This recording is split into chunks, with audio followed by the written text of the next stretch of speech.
From beyond the veil of the Force, infinite paths stretch before us.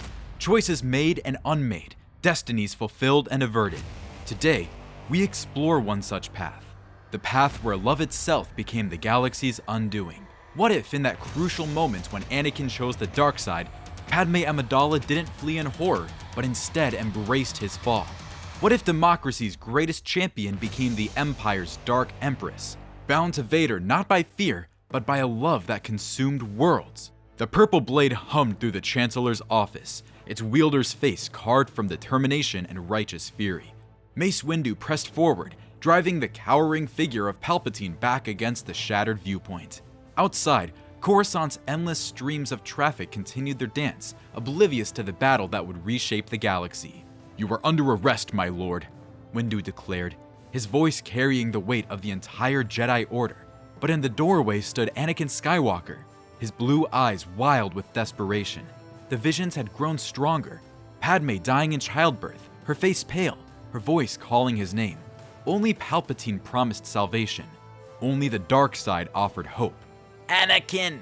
Palpatine's voice cracked with calculated fear. "Help me! I'm too weak!" The moment stretched like a taut wire. In the original timeline, Anakin acted alone, severing Windu's hand in a decision that would haunt him forever. But in this reality, as Windu raised his saber for the killing blow, the door hissed open once more. Padmé Amidala stood there, her senatorial robes billowing, her brown eyes taking in the scene with shocking clarity. She'd felt it through their bond, Anakin's turmoil, his desperate need. She'd abandoned the Senate mid-session, drawn by an intuition she couldn't ignore. "Padmé, no!" Anakin's voice broke. "You shouldn't be here!" But she was already moving forward, her political mind processing what others might miss. She saw Windu, judge and executioner. She saw democracy dying not in thunderous applause, but in the arbitrary justice of a religious order that answered to no one. And she saw her husband, the father of her unborn children, torn between duty and love. "Master Windu!" Her voice cut through the tension like a vibroblade through silk. "The Jedi Council has no authority to execute the Supreme Chancellor without trial. This is treason." Windu's eyes flickered toward her, just for an instant. It was enough. Anakin's lightsaber ignited, severing Windu's hand. But this time, as the Jedi Master tumbled through the broken window into Coruscant's abyss, Padmé didn't recoil in horror. Instead, she stepped forward, taking Anakin's trembling hand in hers. "We did what we had to do," she whispered, her voice steady as bedrock. "For the Republic, for our family." Palpatine rose, his facade of weakness evaporating like morning mist. His yellow eyes gleamed with triumph, not just over the Jedi, but over democracy's greatest champion. "Lady Amidala," he purred. "you see clearly what the Jedi have become. Zealots, usurpers. They have destroyed everything we've built." The lies tasted like honey, and Padmé found herself swallowing them willingly. The Republic she'd served was already dead, strangled by bureaucracy and corruption. If this new order could bring peace, if it could save her family, wasn't that worth any price? In the days that followed, the galaxy watched in stunned disbelief as its transformation accelerated. Padmé Amidala, the woman who'd once stood against the Trade Federation, who'd fought for democracy in countless worlds, now stood beside the newly crowned Emperor. But she wasn't merely Palpatine's puppet. She was his voice, his legitimacy. When Order 66 blazed across the stars, it was Padmé who addressed the Senate, her words carefully crafted to transform mass murder into necessary sacrifice. "The Jedi betrayal runs deeper than we imagined," she declared from the podium where she'd once championed peace. Master Windu's attempted assassination was merely the beginning. Across the galaxy, Jedi generals have turned their clone armies against the Republic. We must act swiftly, decisively, to preserve what remains of our democracy. The bitter irony wasn't lost on Bail Organa, who watched his friend transform before his eyes. Mon Mothma sat frozen, her face a mask of controlled horror. They saw through the deception, but Padmé's influence made resistance impossible. Who would believe that the galaxy's most beloved senator had embraced the darkness? The temple burned through the night, its ancient stones cracking under the heat of betrayal. Anakin, now christened Darth Vader, led the 501st Legion through halls where younglings had once learned the ways of the Force. But unlike the original timeline, he wasn't alone in his darkness. Through their bond, he felt Padmé's presence, her conviction strengthening his resolve. She wasn't at the temple. Her battlefield was the Senate, but her acceptance of his actions removed the last chains of guilt from his heart. When Obi-Wan Kenobi finally decoded the temple's distress signal and witnessed the security recordings, his heartbreak doubled. Not only had Anakin fallen, but Padmé, sweet idealistic Padmé, had fallen with him. The recording showed her arriving at the temple after the slaughter, walking through the carnage without flinching, her hand finding Anakin's blood-stained glove with tender affection. "What have you done?" Obi-Wan's words echoed in the empty council chamber where he stood with Yoda, the last witnesses to the old order. But the greatest divergence came on Mustafar. In the original timeline, Padmé had flown there to save Anakin from himself, only to be force-choked in his rage. This time, when Obi-Wan's starfighter descended through the volcanic ash, he found them standing together on the landing platform, Emperor and Empress of a new dark age. "Padmé," Obi-Wan's voice carried across the sulphurous wind. "This isn't you. The Padmé I knew would never.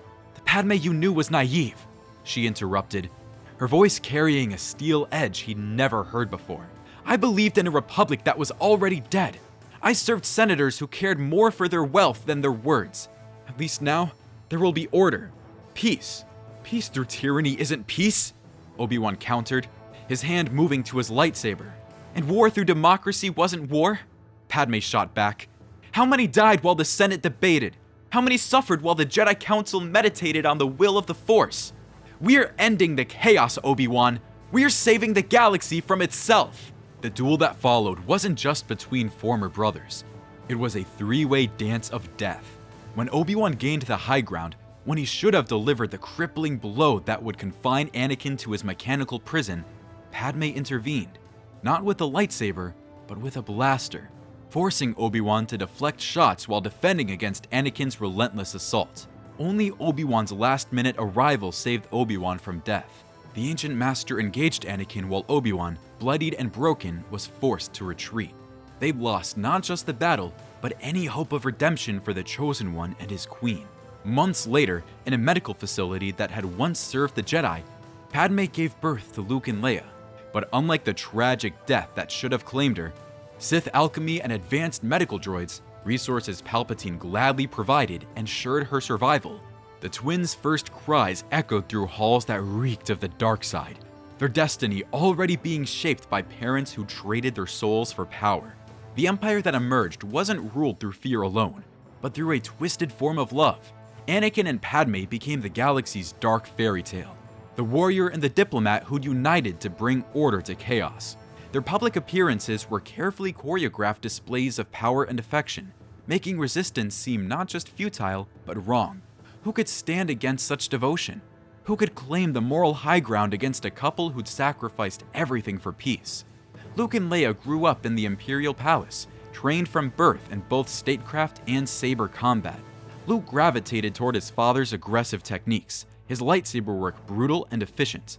Leia inherited her mother's political cunning, learning to manipulate senators before she could properly read. Both children felt the pull of the light side, whispers of what could have been, but their parents' love kept them anchored in darkness. By the time the twins reached adolescence, the rebellion had finally coalesced around the few survivors who remembered the Republic's true face. Bail Organa, before Padmé personally executed him for treason, had managed to establish hidden bases across the Outer Rim. Mon Mothma operated from the shadows, her network of spies attempting to find cracks in the Empire's foundation. Ahsoka Tano, having survived the Purge, became a symbol of hope, though hope itself seemed a luxury the galaxy could no longer afford. The final confrontation came not on a Death Star or in a throne room, but on Naboo, Padmé's homeworld, where she'd first learned to love democracy before learning to destroy it. Obi-Wan, aged beyond his years but still formidable, led a desperate strike team including Yoda and Ahsoka. Their mission? Not to destroy the Emperor, but to save Luke and Leia from their parents' shadow. The battle raged through the Lake Country, where Anakin and Padmé had once married in secret. Now, they stood together in black armor and flowing robes, their children beside them, a family united in darkness. Lightsabers clashed while ideology warred, Obi-Wan pleading with Luke to see the truth, Ahsoka trying to reach Leia's buried compassion. "You could be so much more," Obi-Wan gasped, parrying Luke's savage strikes. "The Force calls you to balance, not darkness." But Luke's response chilled him to the bone. "The Force gave me parents who loved me enough to remake the galaxy. Why would I choose anything else?" The battle ended not in victory or defeat, but in stalemate. The rebels retreated, bloodied but not broken. The Imperial family stood victorious, but disturbed. Seeds of doubt planted in the twins' minds, questions about the universe beyond their parents' empire. As the sun set over Naboo's lakes, Padmé stood with Anakin on the same balcony where they'd pledged their love years before. Her hand found his mechanical fingers, both of them changed beyond recognition from the idealistic young people who defied the odds for love. "Do you ever wonder?" she asked quietly. "What would have happened if we'd chosen differently?" Anakin turned to her, his scarred face still capable of tenderness when he looked at her. "We chose each other. Everything else followed from that."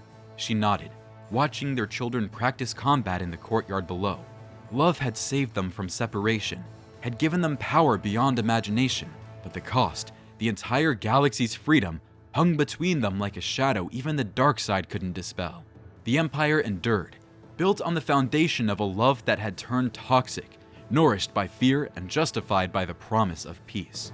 The Skywalker twins stood at the crossroads of destiny, their parents' darkness warring with the spark of light that refused to die. The galaxy held its breath, waiting to see which path the next generation would choose, whether love would again be salvation or destruction. In this dark timeline, the Force itself seemed to weep, knowing that the most dangerous evil wasn't born from hate, but from love perverted into possession, from good intentions twisted into tyranny. The Chosen One had brought balance, just not the balance the Jedi had foreseen. And beside him stood Padmé Amidala, democracy's champion turned Empire's Empress, proof that even the purest hearts could be corrupted when love became more important than justice. The stars continued their eternal dance, indifferent to the suffering below, while somewhere in the Force, the ghosts of fallen Jedi could only watch and wait, hoping that someday, somehow, the light would find a way to pierce through the darkness that love had wrought. If you enjoy this journey into an alternative Star Wars universe where destiny takes unexpected turns and balance means something entirely different, make sure to subscribe to our channel. We explore the infinite possibilities hidden within the galaxy far, far away, asking the questions that reshape everything you thought you knew. The Force has many paths. Come discover them with us.